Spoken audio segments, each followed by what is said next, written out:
अनिका, तुम सुन रही हो ना मेरी बात? तुम माँ बनने वाली हो अनिका। डॉक्टर के ये शब्द सुनते ही 18 साल की अनिका की कमजोर आंखें एकदम से चौड़ी हो गईं। वो समझ नहीं पा रही थी कि वो आखिर प्रेग्नेंट कैसे हो सकती है। अभी तो उसकी शादी को 24 घंटे भी पूरे नहीं हुए थे और ना तो किसी लड़के ने आज तक उसे छुआ था। ऐसे में अनिका प्रेग्नेंट कैसे हो सकती है?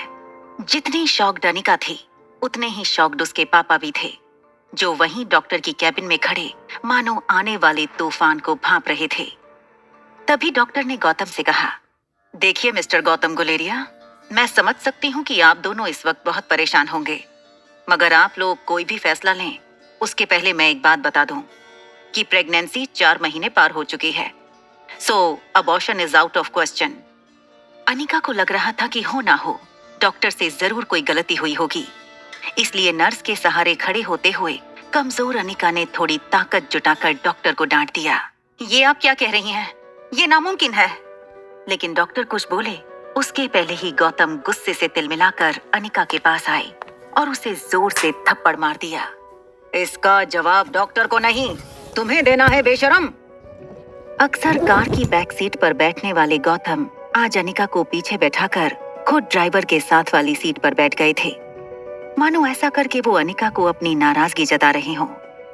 अनिका जानती थी कि एक बेटी होने के नाते आज उसने अपने पिता को दुनिया का सबसे बड़ा दुख दिया था, एक बिन ब्याही मां बनकर। इतना दुख उन्हें अनिका की मां के गुजरने पर भी नहीं हुआ होगा।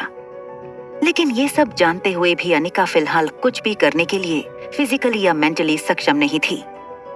उसका शरीर कार की बैक सीट पर कमजोरी के साथ साथ शर्म से मानो जम गया था। मनाली भारत का बेहद खूबसूरत शहर है। यहाँ देश विदेश से आए टूरिस्ट के कारण शहर में रौनक लगी रहती है, मगर अनिका को ऐसा लग रहा था मानो आज मनाली का हर इंसान उसे सवालिया नजरों से बस एक ही सवाल पूछ रहा हो कि आखिर कौन है इस बच्चे का बाप। लेकिन इसका जवाब तो अनिका के पास भी नहीं था। वो बस नम आंखों से एक ही बात सोची जा रही थी कि जब आज तक उसे कभी किसी लड़के ने छुआ तक नहीं, तो वो प्रेग्नेंट कैसे हो सकती थी। अनिका इसी उधेड़बुन में थी, तभी उसकी कार उसके घर के बहुत ही बड़े लेकिन पुराने और जंग लगे गेट में एंटर होती है। गुलेरिया हाउस ब्रिटिश के जमाने का मकान था। कहा जाता था यहाँ इंग्लैंड के अधिकारी वेकेशन मनाने आते थे। पुराने मगर शानदार एंटिक्स, बड़ा गार्डन और बीच में फव्वारा, लेकिन अच्छे से मेंटेन न करने की वजह से पिछले कुछ सालों से थोड़ा बंजर सा लगने लगा था। गौतम ने घर में एंटर होते ही अनिका के रिपोर्ट्स को गुस्से से सोफे पर फेंका और अपने सर पे हाथ रखकर एक गुर्राते हुए शेर की तरह हॉल में इधर से उधर टहलने लगे। अनिका कमजोर शरीर और भारी कदमों से गौतम के पीछे पीछे घर में दाखिल हुई। आज अनिका को उसका शरीर रोज के मुकाबले कुछ ज्यादा ही भारी लग रहा था। वैसे अनिका का वजन उसकी उम्र की लड़कियों से कम 3 गुना ज्यादा था। गोल मोटा सा चेहरा, मोटा पेट और ठुड्डी इतनी वजनदार कि अनिका की पूरी गर्दन छुप जाती। 120 किलो की अनिका की तुलना अक्सर लोग अनाज की भरी हुई बोरी से करते, लेकिन अनिका का शरीर जितना मोटा था, उसकी शक्ल उतनी ही मासूम और क्यूट थी। चेहरे के दोनों तरफ एक एक रसगुल्ला लगाया हो वैसे नरम मुलायम सफेद गाल, ठंड की वजह से हमेशा लाल रहती उसकी नाक और पूरे जहां की मासूमियत को समेट कर बनाई गई हो वैसी उसकी 2 आंखें। लेकिन आज तक किसी को उसका मासूम चेहरा नहीं दिखा। दिखा था तो बस उसका शरीर, बेडोल और निराकार। बिन माँ की बच्ची अनिका को आज सबसे ज्यादा जरूरत थी तो उसके पापा के इमोशनल सपोर्ट की। इसलिए अनिका नम आंखों से गौतम की तरफ बढ़ी ही थी कि तभी गौतम भारी पहाड़ी आवाज में उस पर गरज पड़े। मुश्किल से एक मौका मिला था हमें हमारी जिंदगी को थोड़ा बेहतर बनाने का। नसीब वाली थी तुम जो डोगरा खानदान के इकलौते वारिस कुणाल डोगरा से तुम्हारी शादी हुई थी। डू यू नो कितने पावरफुल हैं वो लोग? मनाली का सबसे पावरफुल खानदान डोगराज। हमारे सारे कर्ज, पेंडिंग कोर्ट केस, हमारी हर तकलीफ से हमें बाहर निकाला था उन लोगों ने, लेकिन शादी के 24 घंटे में ही तुमने हमारी जिंदगी वापस जहन्नुम बना दी। उनको तुम्हारे इस कारनामे के बारे में पता चलेगा तो पता नहीं क्या होगा। और तुम्हारी छोटी बहन कामिनी, उसके साथ कौन शादी करेगा? भले ही वो तुम्हारी सौतेली बहन हो, लेकिन तुम्हारे इस कारनामे की वजह से उसकी भी तो बदनामी होगी। नहीं नहीं, जब तक ये मामला खत्म नहीं हो जाता तब तक मैं तुम्हारी छोटी बहन कामिनी को और तुम्हारी नई मां मनीषा को उसके भाई के घर भेज दूंगा। लेकिन आज नहीं तो कल सबको पता चल ही जाएगा। ये बोलते हुए गौतम अपना सर पकड़कर सोफे पर बैठ गए। अब उनकी आवाज में गुस्सा कम और डर ज्यादा सुनाई दे रहा था, लेकिन गौतम के आंसू मानो करारे शब्द में बदलकर उसके मुंह से निकल रहे थे। तेरा पति कुणाल तो शादी करते ही 1 घंटे के अंदर ही शहर चला गया था। अब इस प्रेगनेंसी के बारे में जब तेरे ससुराल वालों को पता चलेगा तो भगवान जाने वो लोग क्या करेंगे। समाज में इज्जत तो उछलेगी ही, मगर हम फिर से उसी दलदल में फंस जाएंगे जहां से निकाल कर लाए थे हमें वो लोग। काश तुम भी अपनी माँ के साथ ही। अनिका वो सुन चुकी थी जो गौतम कहते कहते रुक गया था। अनिका को कड़वे शब्द सुनने की आदत तो थी ही, मगर आज सवाल उठा था उसके चरित्र पर, उसकी पवित्रता पर। अनिका इस चक्रव्यूह से जल्द बाहर निकलना चाहती थी, मगर उसे कुछ समझ नहीं आ रहा था कि वो क्या करे। वो सोच रही थी कि जो कुछ भी हो रहा है, अगर वो झूठ था तो फिर उसके पेट में सांस लेने को उत्सुक ये सच क्या था। अगले दिन गौतम ने घर में लगे सारे सीसीटीवी कैमरे की पिछले 5 महीनों की फुटेज मंगवाई और बारीकी से देखने के बाद वो ये जानकर हैरान हो गया था कि पिछले 5 महीनों से छोटी मोटी बीमारी के चलते अनिका घर के बाहर कहीं गई ही नहीं थी। ये देखकर गौतम का गुस्सा अब आश्चर्य में बदल गया था। उसको इतना तो समझ में आ गया था कि कहीं कुछ तो गड़बड़ थी, लेकिन उससे कई ज्यादा उसे ये चिंता थी कि अब डोगरा खानदान क्या करेगा। जल्द ही अनिका की देखभाल के लिए एक नर्स रखी गई। लगातार देखभाल और दवाइयों से अनिका की तबीयत में सुधार आ रहा था, लेकिन साथ ही उसे ये बात रोमांचित कर रही थी कि उसके अंदर एक नन्हा सा जीव सांस ले रहा था। अनिका की उम्र भले ही कच्ची हो, मगर उसके अंदर की एक माँ जल्द ही जन्म लेने को उत्सुक थी। उसकी जिंदगी में आखिरकार वो आने वाला था जो सिर्फ और सिर्फ उसका होगा। और 4 महीने बीत चुके थे। अनिका अपनी प्रेगनेंसी में लगभग सब कुछ भूल चुकी थी। ना वो किसी से मिलती, ना कोई उससे मिलता। सिर्फ वो अपने अंदर पनप रही उस नन्ही सी जान से बात करती रहती। ऐसे में एक दिन अनिका पाइप से अपने घर के बाहर के गार्डन में पानी छिड़क रही थी। तभी अचानक उसने अपने पैरों के नीचे कुछ हलचल महसूस की। वो कुछ समझ पाती उसके पहले उसके घर के मेन गेट से एक स्पोर्ट्स बाइक अंदर आई। मशीन गन से जैसी गोलियां निकलती हैं, वैसी बाइक की आवाज सुनकर ऐसा लगा मानो बॉर्डर पर जंग शुरू हो गई हो। बाइक की आवाज सुनकर अनिका ने पानी का पाइप छोड़ दोनों हाथों से अपना पेट पकड़ लिया, जैसे अपने डरे हुए बच्चे को आंचल में छुपा रही हो। बाइक आकर बंगले की सीढ़ियों के पास रुकी। Leather shoes, tight jeans, dark blue T shirt और चेहरे पर लगे पीले चश्मे के आर पार लड़के की गहरी लाल आंखें साफ दिखाई दे रही थीं। अनिका ने जैसे ही इस लड़के को देखा, उसकी धड़कन मानो डर और टेंशन से तेज हो गई। ये लड़का और कोई नहीं बल्कि अनिका का पति कुणाल डोगरा था। 21 साल का कुणाल अपनी नजर अनिका पर गड़ाए हुए बड़े ही स्टाइल के साथ बाइक से उतरा और अनिका की तरफ धीरे धीरे आगे बढ़ने लगा। अनिका और कुणाल दोनों ही एक दूसरे को देखे जा रहे थे। कुणाल की शादी अनिका से भले ही उसकी मर्जी के खिलाफ करवाई गई थी, लेकिन अपनी बीवी की कोख में किसी और का बच्चा देखना कोई भी मर्द शायद बर्दाश्त न कर पाए। कुणाल शादी के बाद मंडप से सीधा दिल्ली अपने कॉलेज की पढ़ाई पूरी करने चला गया था और वहीं पहुंचकर शादी के दूसरे दिन उसे अनिका की प्रेगनेंसी की खबर मिली थी। अनिका उस दिन से लगभग रोज सोचती कि जिस दिन उसका सामना कुणाल से होगा, उस दिन पता नहीं वो कैसे रिएक्ट करेगा।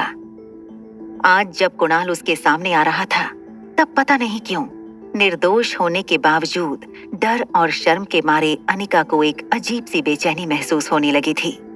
अनिका तुरंत अपने पापा को फोन लगाती है, लेकिन उनका फोन नहीं लग रहा था। कुणाल को अपनी ओर बढ़ता देख अनिका की घबराहट इतनी बढ़ गई थी कि वो डर के मारे बड़बड़ाने लगी। वो पापा तो नहीं है घर पे। ऐसे में कुणाल अनिका के सामने आकर एरोगेंस से खड़ा था। वो अनिका को ऊपर से नीचे तक देख रहा था।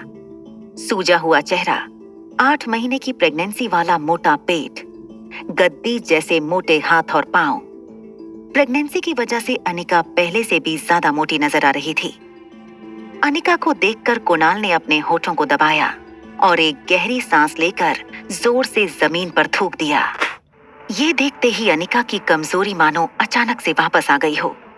वो ठीक से अपने पैरों पर खड़ी नहीं रह पा रही थी, मानो जैसे उसे खुद का बोझ लग रहा हो। कुणाल गुस्से में घूरते हुए जैसे जैसे आगे बढ़ रहा था, वैसे वैसे अनिका एक डरे सहमे मेमने की तरह घबरा कर पीछे होती जा रही थी। ऐसा लग रहा था मानो कुणाल के नोकीले लेदर शूज किसी भी वक्त अनिका के नंगे मुलायम पांव को कुचल देंगे। तभी मेन गेट से गौतम की कार अंदर आकर रुकी। गौतम कार से उतरकर तेज कदमों से कुणाल के पास आया, जैसे कोई सेक्रेटरी अपने बॉस के पीछे भाग रहा हो। अनिका ने अपने पापा को ऐसा पहले कभी नहीं देखा था। गौतम कुणाल के पास आकर उसको कहता है, अरे कुणाल बेटा, आज अचानक से तुमने फोन किया कि तुम आ रहे हो। तुम्हारी कॉलेज में छुट्टियां शुरू हो गई क्या? कुणाल ने गुर्रा के कहा। पूरे 4 महीने बाद आया हूँ, ऐसा बोलकर अपने दामाद को वेलकम करोगे आप? वैसे काफी कुछ बदल गया है यहाँ पे। कुणाल ने अनिका के पेट की तरफ देखकर अपनी जेब से रम की बोतल निकाली और मुंह से लगा ली। वो आया तब से उसकी नजर अनिका के पेट पर ही जमी हुई थी।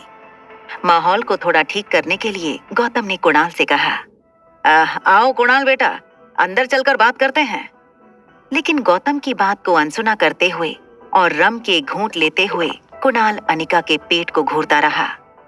गौतम को भी थोड़ा अजीब तो लग रहा था, लेकिन कहीं ना कहीं वो कुणाल के मन की बात को भांप रहा था। इसलिए बड़े ही सहजता से गौतम ने कुणाल से कहा, देखो कुणाल, अगर तुम ये शादी तोड़ना चाहते हो तो मैं समझ सकता हूँ। ये सुनते ही कुणाल चिल्ला उठा, जो बात तुम समझ सकते हो वो बात मेरे बुढ़े दादाजी नहीं समझ सकते ना। जबरदस्ती इस मोटी के साथ मेरी शादी करवा दी और अब दादाजी चाहते हैं कि इसके नाजायज बच्चे को भी मैं अपना नाम दूं। एक तो इस मोटी को मेरे गले बांधकर पता नहीं किस बात का बदला ले रहे हैं मुझसे। और फिर अनिका की ओर देखते हुए कुणाल ने कहा, एक तो इसे देखता हूं तो ऐसा लगता है जैसे मुझे किसी ऐसे गुनाह की सजा दी जा रही है जो मैंने किया ही ना हो।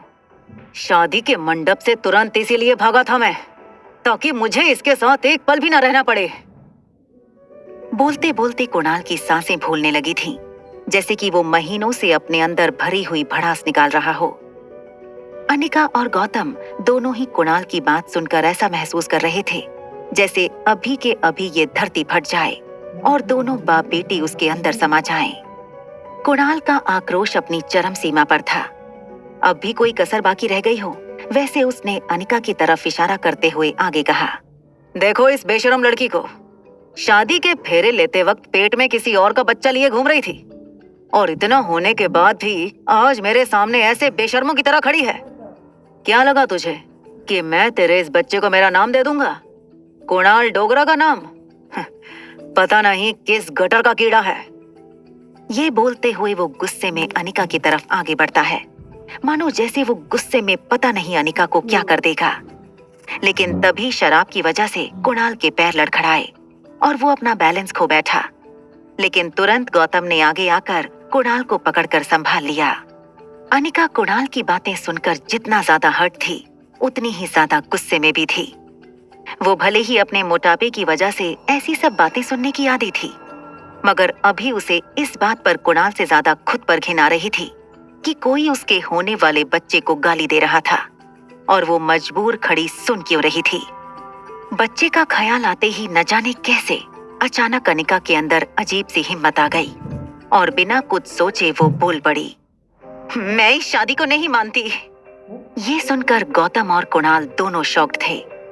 कुणाल सोच रहा था कि कल की आई फिद्दी सी लड़की में इतनी हिम्मत कहां से आ गई कि वो मेरे यानी कुणाल डोगरा के सामने ऐसे बोले।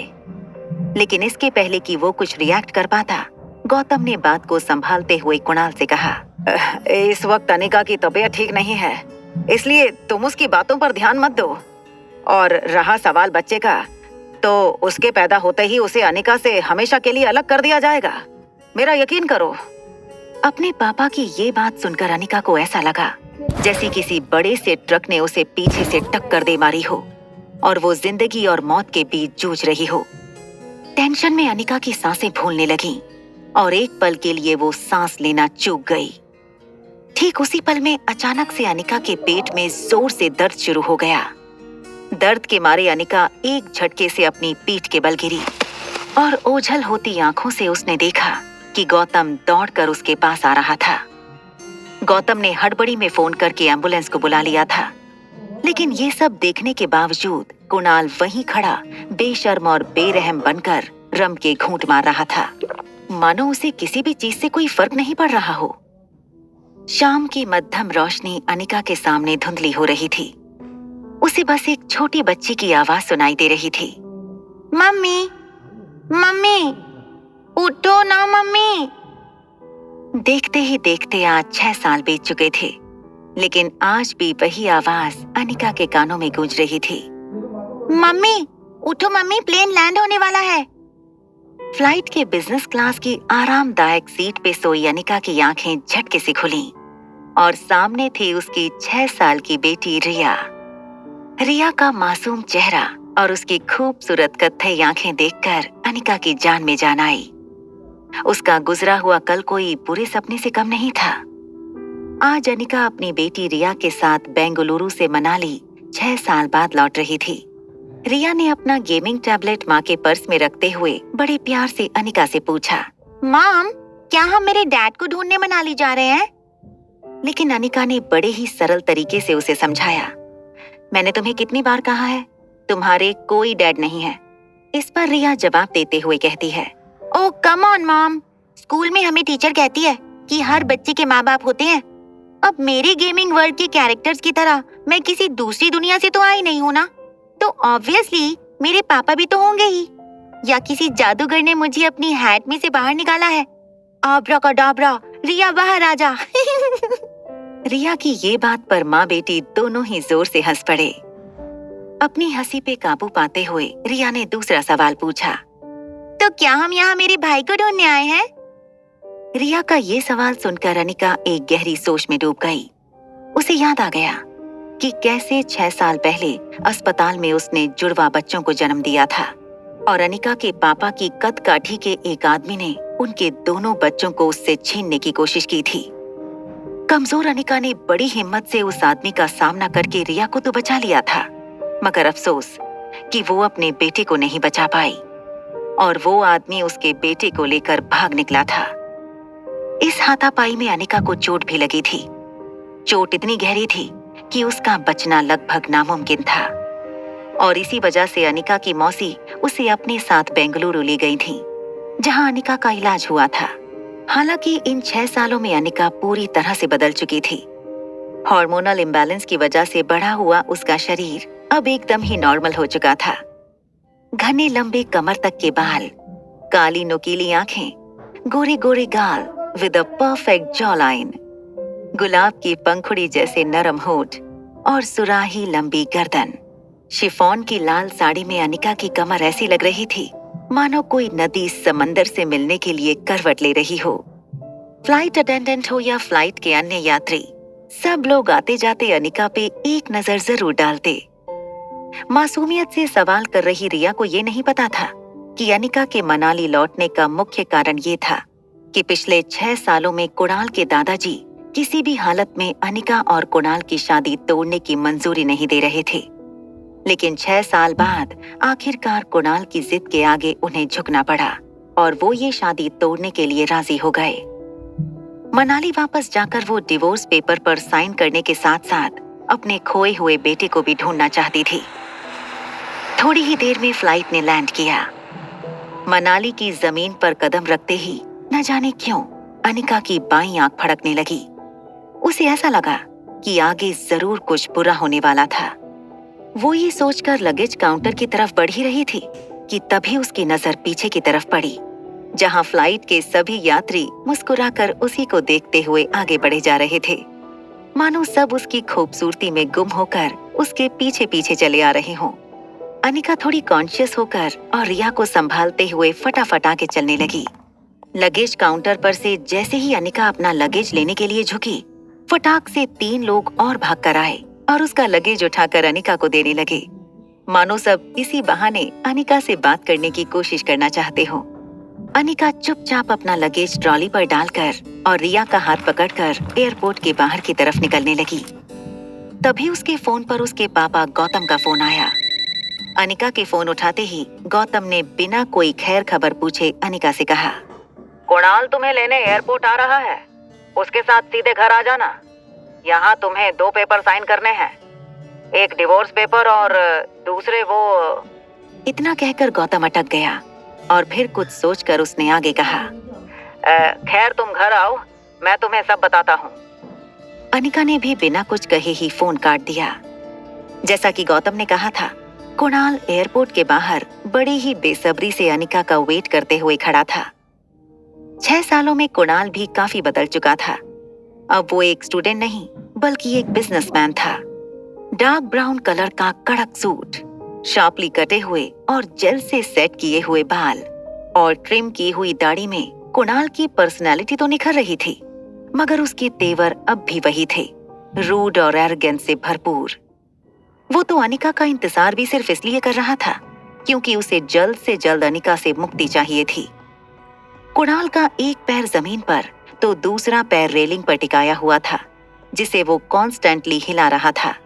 एग्जिट डोर की तरफ देखते हुए कुणाल ने बड़ी ही बेसब्री से अपने ड्राइवर से कहा, आज तक इस दुनिया में किसी आदमी को डिवोर्स मिलने की इतनी ज्यादा खुशी नहीं हुई होगी। किसी भी कीमत पर आज ही उस मोटी से मैं डिवोर्स पेपर पर साइन करवा लूंगा। कुणाल के ड्राइवर राजू ने बीड़ी फूंकते हुए कहा, आप फिक्र मत कीजिए, आज सुबह सुबह मैं माता के दर्शन करके निकला हूँ। मैंने भगवान से प्रार्थना की है कि आज आपकी 6 सालों पुरानी ये मनोकामना पूरी हो। आज पक्का पेपर साइन हो ही जाएंगे। ये सुनकर कुणाल ने बड़े ही कटीले अंदाज में कहा, अबे सिर्फ डिवोर्स नहीं चाहिए, अनिका की कंपनी भी तो चाहिए जो उसकी मरी हुई माँ उसके नाम करके गई थी। राजू, जिसने अपने हाथ में अनिका के नाम का बोर्ड पकड़ा हुआ है, वो उस बोर्ड को सीधा करते हुए कहता है, अरे वो फैक्ट्री भी मिल जाएगी, फिक्र नॉट। तभी कुणाल के दिमाग में कुछ आता है और वो ड्राइवर से कहता है, अच्छा सुन, उसको देखते ही हमेशा मेरा मूड ऑफ हो जाता है और आज इतने अच्छे दिन पर मैं अपना मूड खराब नहीं करना चाहता, इसलिए मैं उल्टा घूम के खड़ा हो जाता हूँ, ठीक है? तूने भले ही उसे ना देखा हो, लेकिन तेरे हाथ में उसके नाम का बोर्ड देखकर वो तेरे पास आ ही जाएगी। कुणाल आलस लेते हुए उल्टा घूमने ही वाला होता है कि तभी अचानक उसकी नजर एयरपोर्ट के दरवाजे पर पड़ी और कुछ देखकर उसकी नजर और कमर वहीं अटक गई। कुणाल ने एयरपोर्ट से बाहर आते हुए एक लड़की को देखा तो वो देखता ही रह गया, मानो जैसे उसने आज से पहले किसी खूबसूरत लड़की को देखा ही ना हो। उस लड़की को देखकर कुणाल के मुंह से निकल जाता है, यार इतनी खूबसूरत लड़की तो मनाली में कभी दिखी ही नहीं। ड्राइवर राजू ने भी उसकी बात में हामी भरी। कुणाल बिना वक्त गवाए रेलिंग कूदकर उस लड़की की ओर दौड़ पड़ा और अचानक से वो उस लड़की के सामने आकर खड़ा हो गया और उसका रास्ता रोक लिया। ये खूबसूरत लड़की और कोई नहीं बल्कि अनिका थी। कुणाल इस बात से बिल्कुल अनजान था। अचानक कुणाल को अपने सामने देखकर अनिका हैरान थी और उसे एक ही पल में वो सब कुछ याद आ गया जो वो हमेशा से भूलना चाहती थी। अनिका एक पल के लिए सहम गई और उसको लगा कि कहीं पहले की तरह कुणाल फिर से उसकी इंसल्ट ना कर दे, और इसलिए अनिका सीधा कुणाल को थप्पड़ जड़ देना चाहती थी, मगर वो अपनी बेटी रिया के सामने कोई तमाशा नहीं करना चाहती थी। और तभी अचानक कुणाल बोल पड़ा, हेलो मिस गॉर्जियस, आप मनाली में पहली बार आई लगती हैं, क्योंकि अगर पहले आई होती तो ये तो पॉसिबल नहीं है कि अब तक आप मेरी नजरों से अननोटिस्ड रहती। अनिका को पहले तो कुछ समझ में नहीं आया, लेकिन अगले ही पल वो समझ गई कि कुणाल उसे पहचान नहीं पाया था। अनिका ने रिया की तरफ देखा तो वो अपने टैब में वीडियो गेम खेलने में मस्त थी, और क्योंकि उसने हेडफोन पहने थे उसे आसपास की कोई बात सुनाई नहीं दे रही थी। ये देखकर अनिका को राहत मिली। अनिका कुणाल की बात को अवॉइड करते हुए वहां से साइड होकर टैक्सी को आवाज देने लगी, टैक्सी टैक्सी। अनिका नहीं चाहती थी कि कि कुणाल उसे पहचाने, लेकिन कुणाल भी हार मानने वालों में से थोड़ी था। कुणाल ने उसकी तरफ भागकर फिर से उसका रास्ता रोक दिया। अरे अरे, टैक्सी की क्या जरूरत है? मैं अपनी गाड़ी में आपको जहाँ चाहे छोड़ देता हूँ ना। और एक मिनट, ये नन्ही गुड़िया कौन है? ये कहते हुए उसने रिया की तरफ इशारा किया और उसके गाल पर हाथ फिराया। लेकिन रिया जब टैब पर गेम खेल रही होती है तब उसे कोई डिस्टर्ब करे वो उसे बिल्कुल अच्छा नहीं लगता। इसलिए टैब से बिना ऊपर देखे उसने अपना गाल झटक लिया। ऐसा करने में रिया के कान से हेडफोन नीचे की तरफ स्लाइड होकर गिर के उसके कंधे पर आ गया था। लेकिन अभी भी उसका ध्यान वीडियो गेम खेलने में ही था। अनिका टैक्सी ढूंढने में बिजी हो गई, लेकिन कुणाल पीछे पीछे आकर उससे एक नहीं तो दूसरे तरीके से बात करने की कोशिश करता रहता था। ओह, समझ गया, ये आपकी छोटी बहन है ना? ये सुनकर रिया जोर जोर से हंस पड़ी। तभी कुणाल को वापस गौतम का फोन आया। कुणाल ने जैसे ही फोन उठाया, गौतम ने पूछा, क्या तुम्हें अनिका दिखी? कुणाल ने बड़ा ही तीखा जवाब देते हुए कहा, ना दिखने के लिए आपकी बेटी कोई सुई तो है नहीं। जब वो गेट से बाहर आएगी तो सिर्फ वो ही दिखेगी, बल्कि उसके पीछे खड़े लोग भी दिखना बंद हो जाएंगे। और वो रूडली फोन काट देता है। कुणाल की बात सुनकर अनिका को अंदाजा आ गया था कि वो पक्का उसी के बारे में बात कर रहा था। अनिका को कुणाल पर बहुत ही ज्यादा गुस्सा आ रहा था, लेकिन उसे बस अब जल्दी से टैक्सी चाहिए थी। वो पूरे जोश और गुस्से के साथ जोर से चिल्लाई, टैक्सी! ये सुनकर कुणाल और ज्यादा इम्प्रेस हो गया और बड़े ही मीठे अंदाज में बोला, सुनिए मिस, मैं आपको छोड़ देता हूँ ना। वैसे भी मैं जिसे लेने आया था लगता है वो आई ही नहीं। आप अगर बेंगलुरु की फ्लाइट में आई हैं, तो आपने फ्लाइट में किसी बेहद मोटी औरत को देखा होगा। ये सुनकर अनिका एक पल को रुकी और उसने कुणाल की तरफ मुड़कर देखा। कुणाल आगे कहता है, दरअसल 6 साल पहले वो 120 किलो की थी। अब 6 साल में तो उसने पक्का डबल सेंचुरी पार कर ही ली होगी। अनिका बिना कुछ बोले कुणाल की बातें सुनकर सोच रही है कि पता नहीं क्या क्या सोच रहा है वो उसके बारे में। अपनी बातों को सुनते हुए कुणाल अनिका को देखता है तो वो उसे इम्प्रेस करने के चक्कर में और उसे हंसाने के लिए आगे कहता है, वैसे मुझे लगता है कि फ्लाइट वालों ने उसे बैठाने से मना कर दिया होगा। कहा होगा कि अगर तुम बैठोगे तो फ्लाइट कैसे उड़ेगी। कहते हुए वो खुद भी हंसता है और उम्मीद करता है कि उसके जोक से अनिका को भी हंसी आएगी। लेकिन अनिका बड़े ही ठंडे तरीके से उसको देखती रही। अनिका को हंसता हुआ न देखकर कुणाल ने भी अपनी हंसी रोकी और बोला, अजी छोड़िए, मैं भी किसकी बातें लेकर बैठ गया। कहाँ आप और कहाँ वो। तभी एक टैक्सी अनिका के पास आकर रुक गई। दूसरी तरफ पीछे से कुणाल का ड्राइवर हाथ में अनिका गुलेरिया का बोर्ड लेकर दौड़ा चला आ रहा था। वो आकर कुणाल के बाजू में खड़ा हो गया, मानो वो कुणाल को कुछ बताने आया हो। अनिका ने जल्दी जल्दी में रिया को टैक्सी में बैठाया और खुद जब टैक्सी में बैठने जा रही थी तब कुणाल ने थोड़ा मायूस होते हुए कहा, वैसे आपको मनाली में किसी भी चीज की जरूरत हो तो सिर्फ एक ही नाम याद रखिएगा, कुणाल डोगरा। किसी से भी मेरा नाम पूछेगा, मेरे घर तक छोड़ाएगा आपको। टैक्सी वहां से निकलने ही वाली थी कि तभी कुणाल ने टैक्सी रोकी और विंडो के पास झुककर बड़े ही फ्लर्टियस अंदाज में कहा, अरे मिस, अपना नाम तो बताते जाओ। ये सुनकर अनिका ने कुणाल को देखते हुए अपनी आंखों से काला चश्मा निकाला और बड़े ही तेज और कटीली नजर से कुणाल को देखते हुए बिना किसी भी हाव भाव से धीरे से कहा, अनिका गुलेरिया। काला और बड़ी ही तेज और कटीली नजर से कुणाल को देखते हुए बिना किसी भी हाव भाव के धीरे से कहा, अनिका गुलेरिया। कुणाल ये सुनकर दंग रह गया। वो कंफ्यूजन में खड़ा सोच रहा था कि इस खूबसूरत लड़की ने अपना नाम अनिका क्यों बताया होगा। लेकिन तभी टैक्सी के अंदर बैठी अनिका ने कुणाल के पीछे खड़े ड्राइवर के हाथ का बोर्ड दिखाते हुए कहा, तुम अनिका गुलेरिया को पिक करने आए हो ना। अब तक कुणाल भी अनिका के नाम वाला बोर्ड देख चुका था। उसने सोचा कि टैक्सी में बैठी लड़की बस वो बोर्ड का लिखा नाम पढ़ रही थी, इसलिए कुणाल ने आगे बढ़कर कहा, अरे उस मोटी को तो मैं टैक्सी से भेज दूंगा, आप दोनों आराम से मेरे साथ कार में चलिए ना। कुणाल की ये बात सुनकर अनिका ने उसे एक एरोगेंट स्माइल दी और टैक्सी ड्राइवर को टैक्सी चलाने को कह दिया। कुणाल के मुंह पर धुआं छोड़ती टैक्सी रफ्तार पकड़कर कुणाल के सामने से निकल गई। 2 पल के लिए कुणाल मायूस हुआ, लेकिन तभी